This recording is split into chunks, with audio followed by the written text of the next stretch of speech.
میں نے کہا میرے نبی کے تھوک شریف کا مقابلہ نہیں کر سکتی دنیا. اب جواب سنیں آپ, جواب سنیں آپ. میں نے کہا اب جواب سنیں. میں نے کہا بنگلور والوں پانی کہاں سے پیتے ہو؟ کہنے لگے وہ آتا ہے بھر کے ٹینک میں, یا پھر فلٹر آتا ہے, یا پھر بڑا بوتل آتا ہے. میں نے کہا اچھا. میں نے کہا ہمارے یہاں ایسے رامپور میں نہیں پیا جاتا. بولے کیسے پیا جاتا؟ میں نے کہا ہر گھر میں نل لگا ہے. ارے میں غلط کہہ رہا ہوں کہ نہیں لگا آپ کے گھروں میں نل؟ ہر گھر میں پمپ لگا ہے. لیٹ آئے نہ آئے چلاتے ہیں, تازہ نکالتے ہیں, پی لیتے ہیں. تم کیوں نہیں پیتے؟ مہاراشٹر کے کیوں نہیں پیتے؟ حیدرآباد کے کیوں نہیں پیتے؟ کہنے لگا حضرت پہلے تو جلدی زمین میں نکلتا نہیں, اور اگر نکل بھی آئے تو کھارا نکلتا ہے. میری بات غلط تو نہیں ہے؟ یہاں ہے میٹھا پانی اس خطے میں, ہر جگہ میٹھا پانی. ارے بولو میٹھا پانی. کہنے لگے پہلے تو نکلتا نہیں, اور نکل رہا ہے تو پینے کے یوگیہ نہیں ہوتا, پینے کے قابل نہیں ہوتا. تو میں نے کہا دنیا تو بڑی ترقی کر گئی, کیا کسی انجینئر نے, کیا کسی سائنسداں نے آج تک کوئی ایسا کیمیکل نہ بنایا کہ زمین میں ڈالتے بنگلور کا پانی میٹھا ہو جاتا, زمین میں ڈالتے حیدرآباد کا پانی میٹھا ہو جاتا, زمین میں ڈالتے دہلی کا پانی میٹھا ہو جاتا. کہنے لگے حضرت دنیا ترقی تو کر گئی مگر ابھی تک کوئی ایسا کیمیکل نہ بنا سکے کہ زمین کا پانی میٹھا ہو جائے. تو میں نے کہا سن, ابھی دنیا وہاں نہ پہنچ سکی کہ پانی کو میٹھا کرے, مگر میرے مصطفیٰ نے کھاری کنویں میں اپنا تھوک شریف ڈالا تو کنویں کا پانی میٹھا ہو گیا. کون دیتا ہے دینے کو منہ چاہیے, دینے والا ہے سچا. زور سے بول دو, زور سے, دینے والا ہے سچا. ہمارا نبی سارے اونچوں میں اونچا, سمجھیے جسے ہے اس اونچے سے اونچا. ہمارا نبی غمزدوں کو رضا, مستفیض کے ہے بے کسوں کا سہارا. سلامت رکھے, اللہ سلامت رکھے. میرے نبی نے فرمایا اب میری زبان سے فیصلہ نکلنے والا ہے. مکہ کے لوگوں مانو گے؟ کہنے لگے آپ بول دیں ماننا ہمارا کام ہے, جو نہیں مانے گا. سارے مکہ کے لوگ اس کے مخالف. ایسا نہیں ہے کہ پہلے سے مخالفت کی, نا, نبی نے اپنی ذات کا ایسا لوہا منوایا مکہ والوں کے درمیان کہ پورے مکہ کے لوگ بیک زبان کہتے تھے محمد لاجواب ہے. تو ٹینشن جب پڑی ہے اسلام, جب نبی نے اعلان نبوت کیا, دنیا کے سامنے قرآن پیش کیا, اور آج بھی ٹینشن ہے دنیا کو. جب قرآن پیش کرو گے آپ دنیا کے سامنے, اسلام پیش کرو گے, دنیا کو ٹینشن ہے. آپ نہ کرو, کسی کو کوئی ٹینشن نہیں. بیٹیاں بے پردہ گھومتی رہے, زمانہ خوش ہے. آپ اوریانیت کرتے رہو, ننگئی کرتے رہو, دنیا خوش ہے. نبی نے فرمایا سنو, اس پتھر کو نہ یہ رکھے گا, نہ یہ رکھے گا, نہ وہ رکھے گا, نہ آگے والا, نہ پیچھے والا, نہ دائیں والا, نہ بائیں والا.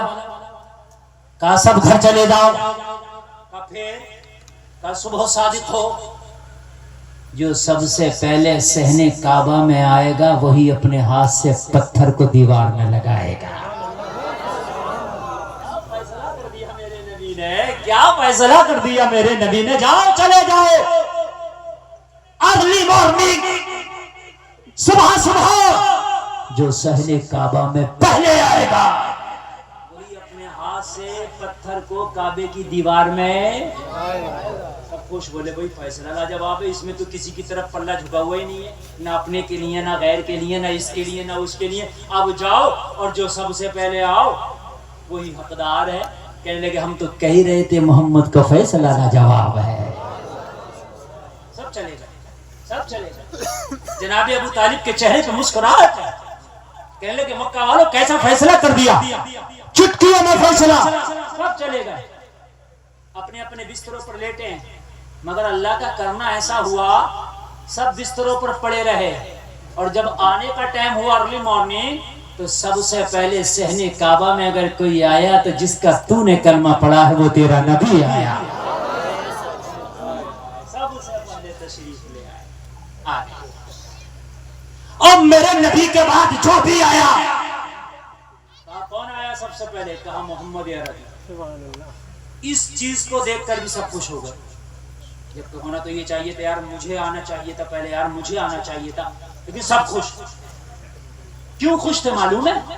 سب کو پتا تھا سب تو ایک ساتھ آ نہیں سکتے تھے، کوئی ایک ہی آتا پھر وہ کرتا یہ کام، لیکن یہ کام اگر کسی پہ جچتا ہے تو سب سے زیادہ محمد عربی کو جچتا ہے۔ یہ مبارک کام اگر جچتا ہے تو انہی کے مبارک ہاتھوں کو جچتا ہے۔ سب خاموش ہے، کہنے لگے محمد اس کے حقدار اب آپ ہے، اب پتھر کو اٹھا کر آپ کعبے کی دیوار میں لگائے۔ میرے نبی نے فرمایا اے مکہ کے لوگوں کہ سب کے سب متفق ہو کہ محمد کا حق ہے، ہاں ہاں سب متفق ہے، محمد عربی آج آپ کا حق ہے، ہماری آنکھ دیکھیں گی، آپ کے ہاتھ یہ کارنامہ انجام دیں گے۔ اے لوگوں ذرا خوش رہو، اے لوگوں ذرا سوچو، اے لوگوں ذرا غور کرو۔ میرے نبی نے فرمایا حق میرا ہے مگر محمد کا دامن بہت وسیع ہے۔ حق میرا ہے مگر محمد کا دامن بہت وسیع ہے۔ میرے نبی نے چادر کو بچھا دیا اور چادر بچھا کے میرے مصطفیٰ نے حجر اسود کو چادر میں رکھ دیا اور چادر میں رکھ کے فرمایا مکہ کے سرداروں آگے آؤ، حق تو آج محمد کا تھا کہ اس پتھر کو کعبے کی دیوار میں لگایا جائے، لیکن میں اپنا حصہ سب سے تقسیم کرتا ہوں۔ میں نے حجر اسود چادر کے اندر رکھ دیا ہے، سارے لوگ اپنا ہاتھ لگائیں، چادر اٹھائیں اور سب مل کے حجر اسود کعبے کی دیوار میں لگائیں۔ سب کہہ رہے تھے محمد کا فیصلہ لاجواب۔ تو کہاں جا کے ترقی کرو گے مجھے بتاؤ؟ اگر ترقی چاہیے تو نبی کی سیرت میں ملے گی۔ بولو بولو بولو، ملے گی کہ نہیں ملے گی؟ اور تینوں چیزیں نبی کی زندگی سے مکمل ملتی ہیں، تینوں چیزیں، تعلیم، تجارت، تقوی، تینوں چیزیں۔ اگر تجارت کی بات کریں نا، آج ہماری قوم کچھ تو کمیشن خوری پر آ گئی اور اس کو جائز سمجھتی ہے، دلالی کے کام میں بہت آگے بڑھ گئی میری قوم اور اس کو جائز سمجھتی ہے۔ کسی سے کو تیرا کام کیا کہتا ہے؟ حضرت میں کمیشن کا کام کرتا ہوں۔ سیدھا بولنا میں دلالی کا کام کرتا ہوں۔ اللہ نے تیری قسمت میں جو لکھا ہے وہ مل کے رہے گا، لیکن رب کعبہ کی قسم کھا کے کہتا ہوں اگر حرام کے لقمے اپنے بچوں کو کھلائے تو محروم ہو جائے گا ان کی اطاعت سے۔ بہت محبت کے ساتھ سنیں، وقت نہ میرے پاس زیادہ نہ آپ کے پاس زیادہ، سمجھ رہے ہیں آپ؟ ہاں، اور بہت اچھا آپ سن رہے ہیں۔ اللہ کرے کہ یہ ہمارے دل پر نقش ہو جائے اور عمل کی توفیق عطا ہو۔ زور سے کہتے ہیں سبحان اللہ۔ اسی مکہ کے ماحول کی بات بتا رہا ہوں، سمجھ رہے ہیں آپ؟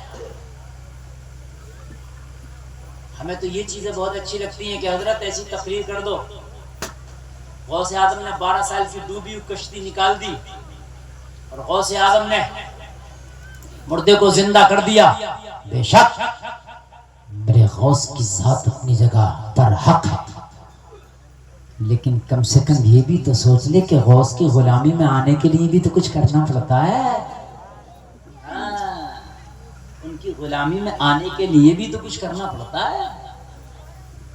غوث یہ مرتبے ایسے نہیں مل جاتے۔ جب عشاء کے وضو سے فجر کی نمازیں پڑھی جاتی ہیں، جب بچپن میں مال کو ٹھوکر مار کے سچائی کا دامن پکڑا جاتا ہے، تب عبد القادر کو غوث اعظم کے مرتبے ملتے ہیں۔ ہمارے ہاں تو حال یہ ہے، ہمارے ہاں تو حال یہ ہے، پورے گاؤں کو قلم اور کاپی لے کے گھومنا اور 5 ایسے نام لکھنا پورے گاؤں کے جو حساب لگا کے زکوٰۃ دیتے ہوں۔ شاید یہ انگلیاں زیادہ پڑ جائیں گی، 5 نام نہ مل سکیں گے پورے گاؤں میں جو زکوٰۃ دیتا حساب، کسی کو 20 دے دیا، کسی کو 50 دے دیا، کسی کو 100، کسی کو 500، کسی کو 1000، اس سے زکوٰۃ ادا نہیں ہوگی چاہے 1 لاکھ دے دے۔ جب تک حساب لگا کے ادا نہ کی جائے گی، جب تک زکوٰۃ ادا، زور سے بولیں ادا، چاہے عمرے پہ چلا جا، چاہے بغداد شریف چلا جا، چاہے 11ویں کی ڈیگے پہ ڈیگے لٹا دے، محرم کے کھچڑے لٹا دے، قبول نہیں ہوگا۔ پہلے زکوٰۃ ارکان اسلام میں سے ہے، میں سے ارکان اسلام کا ستون ہے، اسے ڈھائے پڑا ہے. بعض آدمی خود نکل گیا مگر زندگی میں زکات نہ نکال سکا. صحیح بتا رہا ہوں میں، خود نکل لیا 70 سال کا ہو گئے مگر زکات نہ نکال سکا. مولانا کو دیکھ کے تو پیٹ پھیر کے کھڑا ہو جاتا ہے کہ چندے کی بات نہ کر لے. عزت کیا کرو ان لوگوں کی جو تم سے زکات کے لیے کہتے ہیں، تم سے تمہارے عشر کے لیے کہتے ہیں. عزت کرو ان لوگوں کی، اس لیے کہ وہ تمہیں تمہارے مال پاک کرنے کا مشورہ دیتے ہیں. زکات نکال کے آج تک کوئی غریب نہیں ہوا. ہم نے آج تک نہ دیکھا نہ سنا. ہمارا قرآن پر ایمان ہے. قرآن کہتا ہے اللہ کی راہ میں کوئی ایک سکہ خرچ کرتا تو اللہ 700 گنا بڑھا دیتا ہے. سبحان اللہ. کتنا گنا بڑھا دیتا ہے؟ ہاں. مکہ میں نا میلہ لگا ہوا تھا، میلے میں تمام عورتیں، ان کا ایک قومی میلہ تھا، تو مکہ والوں کو اس قومی میلے میں عورتیں زیادہ جاتی تھی. جیسے آج بھی ہمارے میلے لگ رہے ہیں تو ہمارے کام کوئی پیچھے تھوڑی ہے. ہمارے بھی میلوں میں عورتوں کوئی کم تھوڑی رہتی ہے، ایک سے ایک بڑھ کر رہتی ہے. تو اس میلے میں ایک یہودیوں کا عالم آ گیا. عورتوں نے کہا تو کیا کرنے آیا؟ یہ عورتوں کا قومی میلہ ہے، تیرا کیا کام؟ یہودیوں کے عالم نے کہا میں نہ تیرا میلہ دیکھنے آیا ہوں، نہ اس میلے سے مجھے کچھ رغبت ہے نہ دلچسپی ہے. پھر کیوں؟ اب سنیں ذرا. کہنے لگا ایک اعلان کرنے آیا. یہودیوں کا عالم کہتا ایک اعلان کرنے آیا.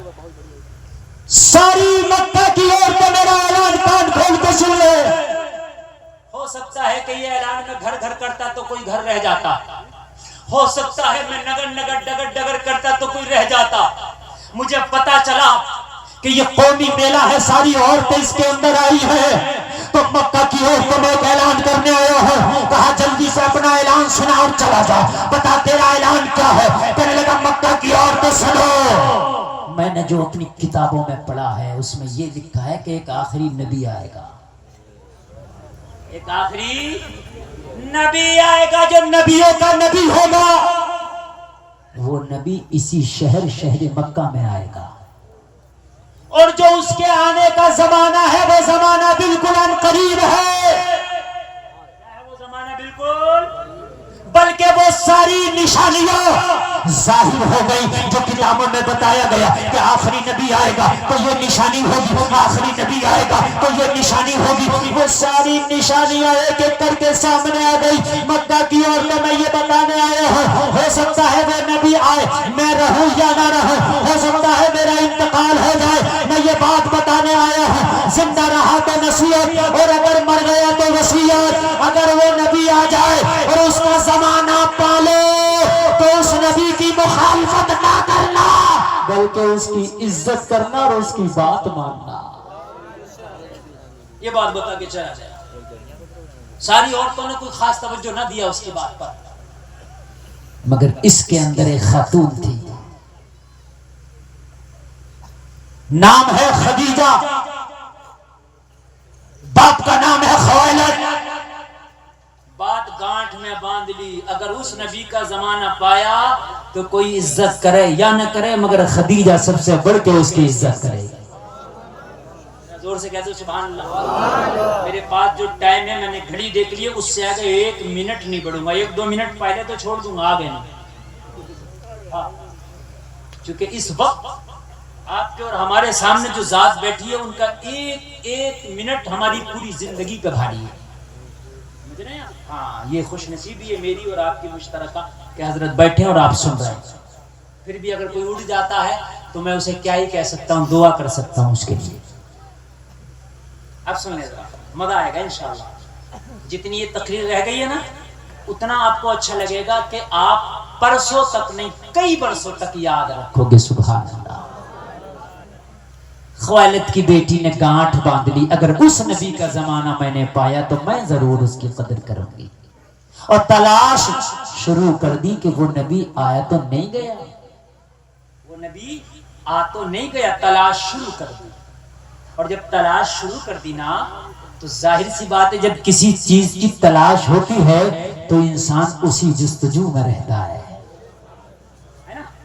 اور میرے نبی کی چاروں طرف سچائی کے، دیانتداری کے، امانت داری کے ڈنکے بج رہے تھے، اخلاق کے، کردار کے، رفتار کے، گفتار کے، مسکراہٹ کے، چلنے کے، اٹھنے کے، بیٹھنے کے، کھانے کے، پینے کے، سب کہہ رہے تھے محمد لاجواب ہے۔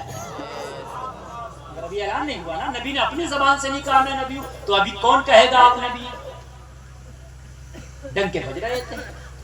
خدیجہ کو تلاش تھی، خدیجہ کو تلاش تھی۔ آئی ایک دن آپ جناب ابو طالب کے پاس، کہنے لگی جناب ابو طالب آپ مکہ کے سب سے معتمد سرداروں میں ہیں، آپ کا اعتبار سب سے زیادہ کیا جاتا ہے، آپ کی شخصیت بہت باوقار شخصیت ہے۔ خدیجہ کہنا کیا چاہتی ہو؟ کہنے لگی میں بہت بڑی مکہ کی ایک تجارت کرنے والی خاتون، مکہ میں آپ سے بڑی تجارت شاید کسی کی، سمجھ رہے ہیں؟ ہاں، مکہ سے لے کے یمن تک حضرت خدیجہ کی تجارت کے چرچے تھے، سبحان اللہ، چرچے تھے۔ زکات نکالو، دلالیوں سے باز آؤ، تجارت پر توجہ دو۔ ہاں، تجارت پر توجہ۔ کہنے لگی جواب ابو طالب ایک شکایت کرنا ہے۔ بولو خدیجہ کیا شکایت؟ کہنے لگی میرا مال یمن جاتا ہے، یمن تک قافلے حفاظت سے جاتے ہیں، بحفاظت آ جاتے ہیں، مگر مکہ میں میرا مال لوٹ لیا جاتا ہے، میں پریشان ہوں، مکہ میں اپنے مال کی کیسے حفاظت کروں؟ جناب ابو طالب آپ بہت عقل مند مانے جاتے ہیں،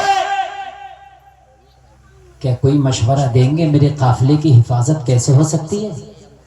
جناب ابو طالب نے کہا خویلد کی بیٹی آج سے تیرا مال نہ لوٹا جائے گا، یہ ابو طالب کی گارنٹی ہے، آج سے تیرا مال نہ لوٹا جائے۔ اتنی بڑی گارنٹی وہی دے سکتا ہے جو نبی کی بارگاہ میں رہتا ہو، اتنی بڑی گارنٹی۔ کہا سنا ہے اب نہیں لوٹا جائے گا۔ کہا کیسے؟ کہا وہ ہمارے اوپر چھوڑ دو، ٹھیک ہے؟ آپ نے مکہ کے جتنے اچکے، لفنگے، لچے، چور جتنے بھی تھے سب کو بلا لیا، اور آپ کو پتہ بھی تھا سب سے بڑا بدماش تو ابو جہل ہی تھا، یہ تو کسی کا مال لیتا پیسے ہی نہیں دیتا، کہتا نہ مال دوں گا نہ پیسہ دوں گا، جو تجھ سے ہو وہ کر لے۔ ہاں، تاریخوں میں پڑھو آپ، بڑا گنڈا گردی کرتا تھا یہ۔ اگر مکہ میں کوئی مال بیچنے آ گیا، مال بھی لے لیا، اجرت بھی نہیں دیا۔ جناب ابو طالب نے سب کو بلایا، اور بلا کے کہا یہ بتاؤ یہ گنڈا گردی کب تک چلے گی، یہ چور اچکائی کب تک چلے گی؟ چھوڑ دو نا، تجارت پہ آؤ نا، وہی جو بات میں آپ سے کہہ رہا ہوں، آؤ نا تجارت پہ۔ کہنے لگے ابو طالب سب خویلد کی بیٹی خدیجہ کی طرح امیر نہیں ہے کہ ہم تجارت کر سکیں، ہمارے پاس اتنا مال نہیں ہے کہ یمن لے جائیں، ٹرانسپورٹ کا جو خرچہ اٹھانے کی ہمارے پاس قوت و برداشت نہیں ہے، اور چوری ڈکیتی نہ کریں تو کام کیا کریں؟ کون سے یہاں بزنس رکھیں؟ ظاہر سی بات ہے کوئی بڑے بزنس تو تھے نہیں مکہ میں، وہی بکریوں کے اونٹ چرانے کے کاروبار، کوئی بڑی کھیتیاں بھی نہیں۔ جناب ابو طالب نے کہا میں مشورہ دیتا ہوں تجارت کرو۔ کہنے لگے ابو طالب تجارت باتوں سے نہیں ہوتی، مال سے ہوتی ہے، اور آج آپ کی بات صحیح ہے، تجارت مال سے ہوتی ہے، اتنا مال نہیں ہے کہ تجارت کر سکے۔ جناب ابو طالب نے کہا اگر میں تمہیں کم مال میں تاجر بنا دوں تو کہا اس سے اچھی کیا بات ہے، کھڑے ہو گئے آج کے بعد چوری ڈکیتی سب چھوڑ دیں گے، تاجر بنا دو۔ تو کہا جتنا ہے لے آؤ، سب لے آئے، ابو طالب کے آنگن میں ڈھیر لگا دیا، سب کا مال لکھ لیا گیا، کہا گھر جاؤ، تمہارا مال خدیجہ کے قافلے میں جائے گا اور ود منافع تمہارا مال واپس ہو جائے گا۔ حضرت خدیجہ کو بلایا، کہا خدیجہ یہ مکہ کے لوگوں کا مال ہے، یہ سب کو نوٹ کر لو اور لے جاؤ، تمہارا مال تو جاتا ہی ہے، یہ تھوڑا سا ان کا بھی لے جاؤ، تمہیں تو کوئی بوجھ نہ پڑے گا، اتنا لمبا قافلہ آپ کا جاتا، تھوڑا سا اگر یہ آپ کے قافلے میں چلا جائے گا، انہیں منافع کے ساتھ ان کا مال لوٹا دینا، تمہارے مال پر ڈاکہ نہ ڈالا جائے گا۔ حضرت خدیجہ نے یہ منظور کر لیا، کہا ٹھیک ہے، ہم ان کا مال لے جاتے ہیں ود منافع واپس کریں گے. لوگوں ذرا غور کرو, حضرت خدیجہ نے مال کو نوٹ کر لیا. اب جب قافلہ مکہ کی وادیوں سے نکلا تو جو لوٹتے تھے وہ ہتھیار لے کے قافلے کی حفاظت کر رہے ہیں. خبردار, خدیجہ کے قافلے کو میلی آنکھ سے دیکھا تو اس میں مال ہمارا بھی جا رہا,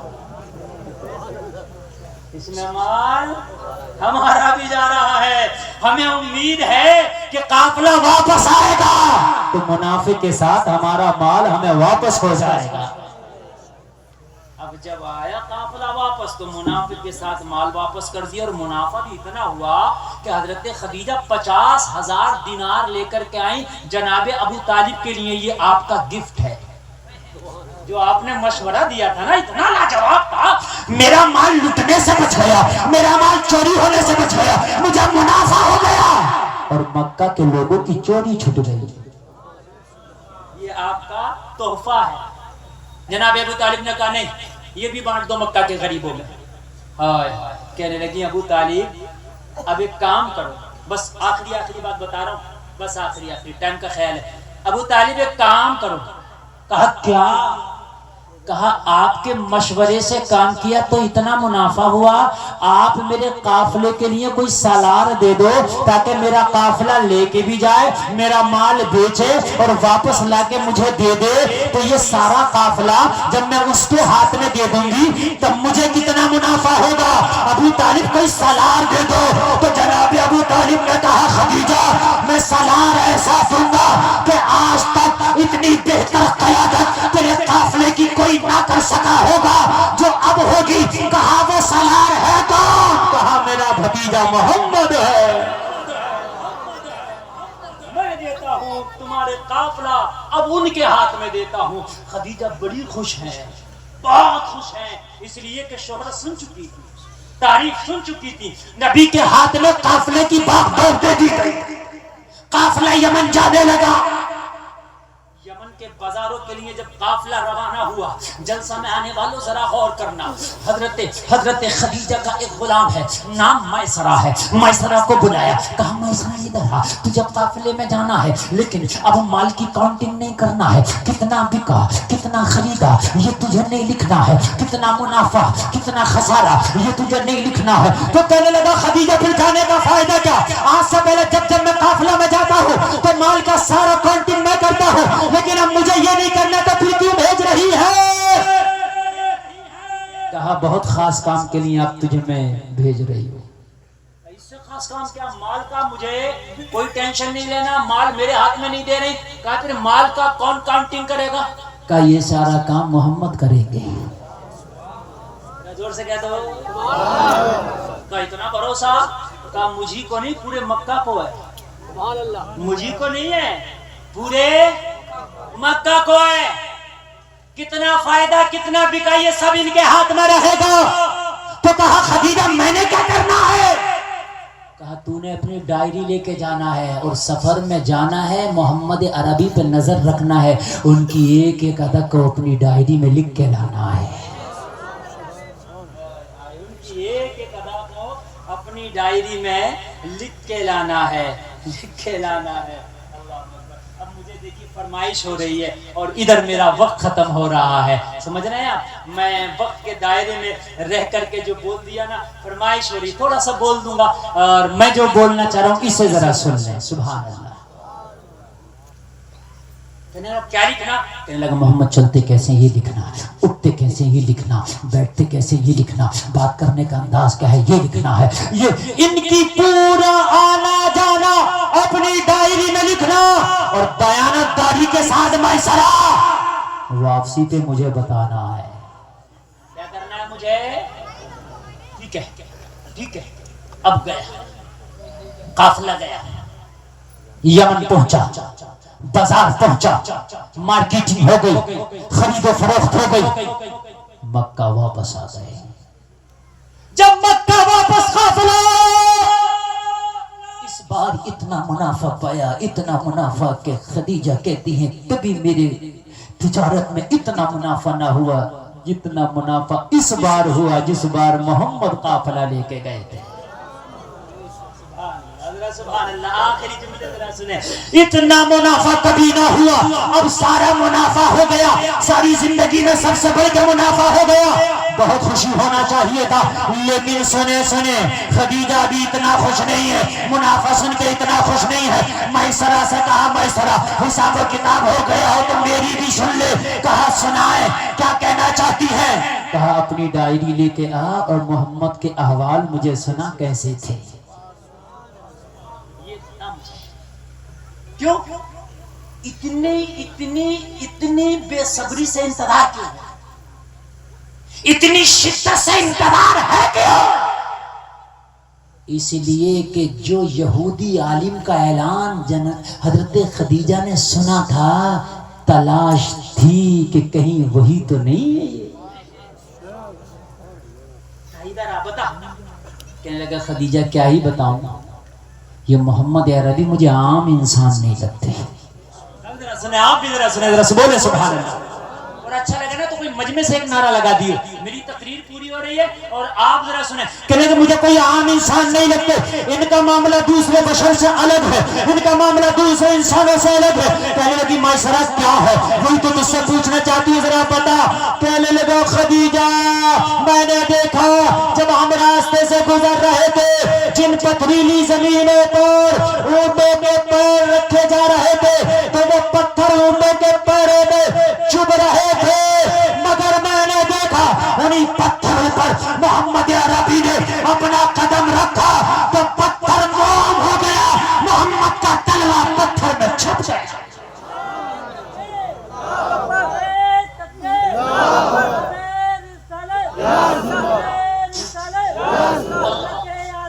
میں نے دیکھا پتھر نے اپنے سینوں کو موم کی طرح پگھلا دیا. محمد عربی کے قدم ناز میں نے دیکھا پتھروں میں نقش ہوتے چلے گئے. اور خدیجہ یہی کمال نہ دیکھا, کہا تو بتاتا چلا جا. خدیجہ سنتی جا رہی ہے, اور بتا میسرہ. کہا میں نے دیکھا شدید گرمی ہے, تیز کی دھوپ ہے, محمد نکل رہے ہیں, بادل سایہ کرتے ساتھ ساتھ چل رہے ہیں. اور کیا دیکھا انہیں میسرہ جلدی سے ذرا بتا. کہ میں نے دیکھا جیسے ہی ہم یمن کے بازاروں میں پہنچے, میں نے دیکھا سارے تاجر اپنا مال بیچ رہے تھے. کوئی قسمیں کھا کے بیچ رہا تھا, کوئی لات کی قسم کھا رہا تھا, کوئی عزہ کی قسم کھا رہا تھا, کوئی حبل کی قسم کھا رہا تھا. مگر خدیجہ میں نے دیکھا محمد عربی کی زبان سے سادہ جملے نکلتے, کوئی قسم نہ کھاتے, لیکن جتنا اعتبار ان کی سادہ زبان پہ لوگ کر رہے تھے اتنا ان کی قسموں پہ نہ کر رہے تھے. سب قسمیں کھا کھا کے مال بیچ رہے تھے, ان کی قسموں پہ کوئی اتنا اعتبار نہیں کر رہا تھا جتنا اعتبار محمد کی سادہ زبان پہ کر رہے تھے.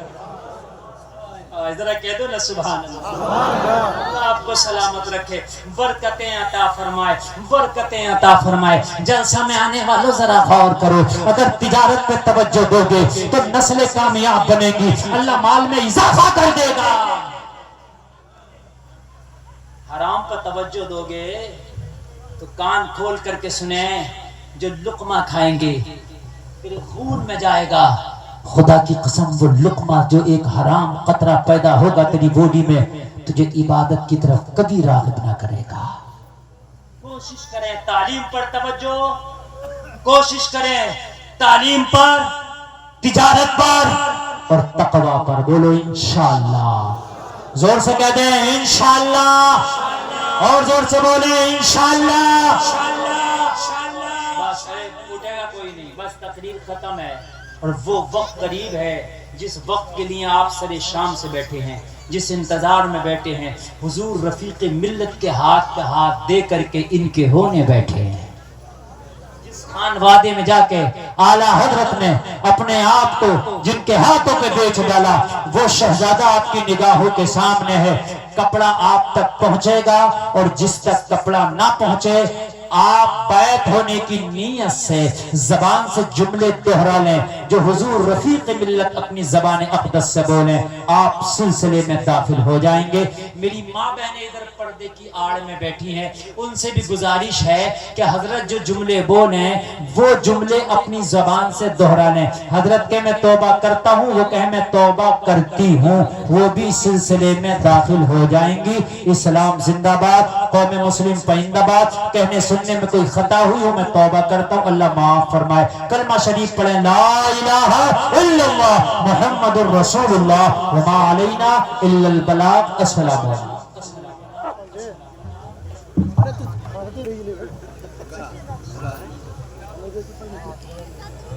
کہ ان کی نسل پاک سے